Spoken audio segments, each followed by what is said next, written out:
ఐద్వా 14వ అఖిల భారత మహాసభలు హైదరాబాద్లోని బాగ్లింగంపల్లిలో జరుగుతున్నాయి.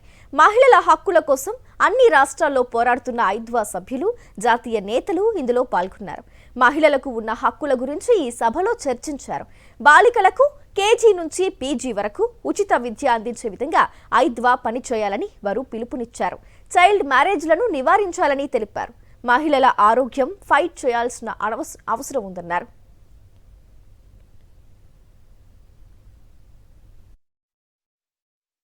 Every girl must have a right to education from KG to PG.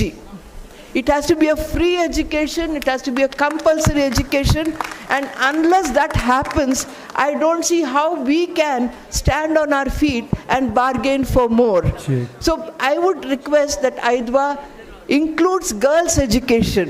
Girls' education would also mean going away from marriage. Although our child marriage rate is coming down, let me tell you, child marriage continues, especially among the poor and the marginalized communities.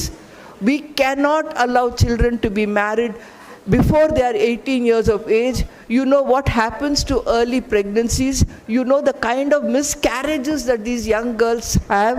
You know the kind of health hazards that the young girls face. భాష కాదు, ఏ ప్రాంతం అని కాదు, మనం ఇక్కడ కూర్చుని ఈ లోకంలో ఉన్న ప్రతి మనిషి కోసం మనం మాట్లాడుతున్నాము అనేది మాత్రమే. We speak for every human being who's born and who's worthy enough to live a dignified life. భాష కాదు, ప్రాంతం కాదు, కలర్ కాదు, మతం కాదు, మన జాతి కాదు, మనమందరం మొత్తం లోకం కోసం పోరాడుతున్నాం అనేది మాత్రం మన మనసులోనే పెట్టుకుని వెళ్ళాలి అన్నదే చాలా ముఖ్యమైన ఒక వార్త.